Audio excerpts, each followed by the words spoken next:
Monitor کیا جائے گا. دعوے کی حد تک دیکھیں اب تو یہ ہے کہ الیکشن ڈے کل آ رہا ہے, دیکھتے ہیں کہ اس دن کیا ہوتا ہے, لیکن دعوے کی حد تک, اور چونکہ ان کو آلریڈی ایک وہ آر ٹی ایس کا ایک ایکسپیرینس بھی ہو چکا ہے, وہ ہم جو بھی کہیں, لیکن اوور آل الیکشن کمیشن کے لیے ایز اے انسٹیٹیوشن تو ان کے لیے کافی امبیرسمنٹ تھی. ابھی ان کا دعویٰ یہ ہے کہ بڑا ان کا ایک ملٹی لیئرڈ سسٹم ہے کہ اس کے کولیپس ہونے کے چانسز نہیں ہیں. تو دعوے کی حد تک تو وہ کہہ رہے ہیں کہ ہم نے بہت زیادہ اچھی ہماری صورتحال ہے, لیٹس سی کہ وہ کیا کرتے ہیں آگے. اچھا, کل جو ہے اصل ٹیسٹ ان کا کل ہی آئے گا. باقی یہ ہے کہ اس کا انٹرنیٹ پر بھی ایسا فرق نہیں ہے, ان کا کوئی اپنا کوئی پرائیویٹ سسٹم ہوتا ہے, یعنی کہ جس کے ذریعے یہ آگے سے ان کی کمیونیکیشن کا سسٹم جو ہے وہ بحال رہے گا, انٹرنیٹ اس کو افیکٹ نہیں کرتا. اچھا, ہم 2018 سے بے نظیر بڑا موازنہ کرتے ہیں اور وہاں پر آر ٹی ایس ہی تھا جس کے اوپر سب کو شک پٹا, بہتر کیا گیا نظام کو. آپ کے الیکشن مینجمنٹ سسٹم سے کیا ایکسپیکٹیشنز ہیں؟ اچھا, پہلے تو علینا ہم میسج تو دے رہے ہیں ووٹرز کو کہ ان کو کل نکلنا چاہیے اس افسوسناک واقعے کے بعد, لیکن یہ میسج حکومت سے بھی آنا چاہیے. میرے خیال سے بہت ضروری ہے, اور میں انتظار کر رہی ہوں کہ کب جان اچکزئی صاحب اور جو وزیر داخلہ ہیں وہ بیٹھ کے ایک پریس کانفرنس کریں گے اور بتائیں گے کہ کیا اقدامات وہ لے رہے ہیں. بڑے افسوس کی بات ہے کہ جیسے عمر نے بتایا کہ خیبر پختونخوا اور بلوچستان میں اس قسم کے واقعات ہوتے رہے, لیکن کئی ہفتوں تک تو ہمارے پاس وزیر داخلہ ہی نہیں تھے اور پھر ان کو اپوائنٹ کیا گیا. تو اتنے اس وقت ایسے ماحول میں الیکشن قریب تھا اور کچھ ہفتے پاکستان میں نگراں وزیر داخلہ نہیں تھے. جہاں تک الیکشن ٹرانسمیشن سسٹم کی بات ہے, دیکھیں ایک تو تھوڑا سا فرق ہے. آر ٹی ایس تھا ایک ریزلٹ ٹرانسمیشن سسٹم, یہ ہے الیکشن مینجمنٹ سسٹم. اچھا, جب میں نے اس کو سمجھنے کی کوشش کی تو انہوں نے بتایا کہ یہ بیسکلی ایک ریزلٹ کلیکٹ کرنے کا سسٹم ہے. یہ آف لائن بھی چل سکتا ہے, اگر انٹرنیٹ نہ بھی ہو ریزلٹ کلیکٹ ہوتا رہے گا. اچھا, اس میں انسٹرکشن جو دی گئی ہے پریزائڈنگ افسر کو وہ یہ کہ آپ نے فارم 45 پہ ریزلٹ کلیکٹ کیا, اس کے بعد ان کو ایک ایپ دی گئی ہے ان کے فون پہ, اس سے ایپ سے آپ نے تصویر لینی ہے فارم 45 کی. اگر اس وقت انٹرنیٹ نہیں ہوگا تو آپ نے اس وقت تصویر لے لینی ہے تاکہ ریکارڈ ہو جائے کہ اس ٹائم پہ اس لوکیشن سے آپ نے تصویر لے لی. اس کے بعد ان کو انسٹرکشن ہے کہ آپ چل پڑے فزیکلی فارم 45 آر او کے دفتر لے کے آئے. راستے میں اگر کہیں بھی آپ کو سگنل ملے, انٹرنیٹ ملے تو وہ ٹرانسفر ہو جائے گا. تو اس طرح وہ کہتے ہیں کہ ہم نے ایک طرح سے اگر انٹرنیٹ کا کوئی پرابلم ہوا تو ہم نے ایک انتظام کیا ہوا ہے. لیکن انہوں نے مجھے یہ بھی کہا, الیکشن کمیشن کے جو ترجمان تھے انہوں نے مجھے یہ بھی کہا, انہوں نے کہا اگر اس دن فون بند ہو گئے پی ٹی اے کی طرف سے تو پھر بالکل الیکشن کے جو نتائج ہیں وہ ڈیلے ہوں گے.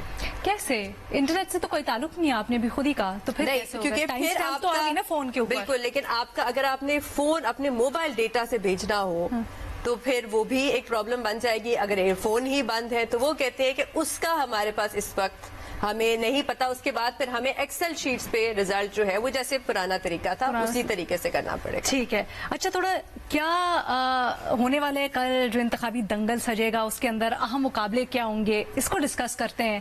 آئی think let's start with Lahore and Maryam Nawaz. Sohail صاحب, مریم نواز کا جو سب سے زیادہ مزے کا کمپٹیشن ہوگا کیونکہ پہلی بار وہ جنرل الیکشنز میں حصہ لے رہی ہیں. وہ کہا جا رہا ہے کہ جو آزاد امیدوار ہے پی ٹی آئی کے حمایت یافتہ شہزاد فاروق صاحب, ان سے ہوگا. کیا آپ اسی حلقے کو دیکھ رہے ہیں امپورٹنٹ, اور مریم نواز کی سیاست کو کس طرح سے دیکھتے ہیں, یا پھر آپ کے ذہن میں کوئی اور مریم نواز کا جوڑ زیادہ امپورٹنٹ ہے؟ نہیں, دیکھیں, گزارش یہ ہے کہ لاہور شہر کی جو پالیٹکس ہے وہ دو حصوں میں تقسیم ہے. ایک ہے اپر مڈل کلاس آبادی, اور ایک جو نہر سے اس طرف ہے وہ جو ہے وہ تقریباً لوور مڈل کلاس کی اکثریت ہے. اور نون کا جو ہمیشہ سے رہا ہے وہ نہر کی دوسری طرف اس کا بہت زور رہا ہے. مثلا اندرون شہر سے لے کے جی لاہور, پرانا لاہور جو ہے, اس میں نون نے ابھی تک کوئی بڑی شکست نہیں کھائی سوائے 1988 کے. 1988 میں پیپلز پارٹی نے وارڈ سٹی کی سیٹ بھی جیت لی تھی اور بھی سیٹیں وہاں سے جیتی تھی. لیکن اس کے بعد یہ جو گلبرگ ماڈل ٹاؤن والی سیٹ ہے جس سے شفقت محمود 2 دفعہ جیتے 2013 اور 2018 میں. یہ واحد وہ سیٹ تھی کہ جس پہ تحریک انصاف جو ہے لاہور سے جیتتی رہی ہے, اور اس وقت بھی یہ اس میں گلبرگ ہے, اقبال ٹاؤن ہے, ماڈل ٹاؤن ہے, یہ وہ سارے ایریاز ہیں, اربن آبادی ہے, مڈل کلاس ہے. اور بلکہ جو اس وقت شہباز شریف صاحب کی حکومت تھی, انہوں نے جب عمران خان کا پہلا جلسہ ہوا تھا تو یہ پتہ کرایا تھا کہ ٹرانسپورٹ کہاں کہاں سے آئی ہے اور کس کس علاقے سے لوگ آئے ہیں. تو اس وقت بھی, اس جلسے میں بھی سب سے زیادہ لوگ اس علاقے سے گئے تھے. اور پھر 2013 میں اور 2018 میں الیکشن سے ایک دن پہلے نواز شریف سے ملا تو انہوں نے مجھے کہا کہ یہ والا حلقہ جو ہے نا, یہ تو ہم ہار رہے ہیں. اچھا. تو انہیں یعنی پہلے سے ہی اندازہ تھا کہ اس حلقے میں ہم کچھ نہیں کر پائیں گے. تو دوسری طرف ہے اب کینٹونمنٹ کا حلقہ, ٹھیک ہے, جہاں پہ سعد رفیق صاحب ہیں. اب وہاں پہ 2 طرح کے طبقات ہیں. ایک تو جو کینٹ کا سارا ایریا ہے وہاں تو لگتا ہے کہ پی ٹی آئی کی بہت اکثریت ہے, پڑھے لکھے لوگ ہیں, اپر مڈل کلاس ہے, لیکن اس کے ساتھ ساتھ چھوٹے چھوٹے گاؤں ہیں. اب عام طور پر ہوتا یہ ہے کہ جب بھی الیکشن ہوتا ہے گاؤں کے لوگ تو فل ٹرن آؤٹ ہوتا ہے, لیکن جو ساتھ شہری آبادیوں کے لوگ ہیں وہ حالات دیکھ کر کبھی تو وہ بہت ایکٹیو ہو جاتے ہیں اور کبھی بالکل ایکٹیو نہیں ہوتے. تو اب ڈیپینڈ کرتا ہے کہ اس دن ٹرن آؤٹ کیا ہوگا. جہاں تک مریم کے حلقے کا تعلق ہے, آپ نے سوال کیا, وہ بڑا سیف نون کا حلقہ ہے. اچھا.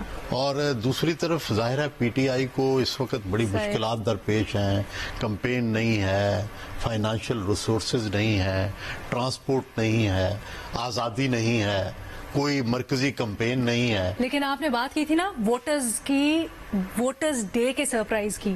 جی وہ تو ہے. سر وہ تو دیکھو ووٹرز ٹرن آؤٹ سے متعلق آپ کی کیا پیش گوئی؟ دیکھیں, election is always the name of surprise. جو الیکشن سرپرائز نہیں دیتا وہ تو الیکشن ہی نہیں.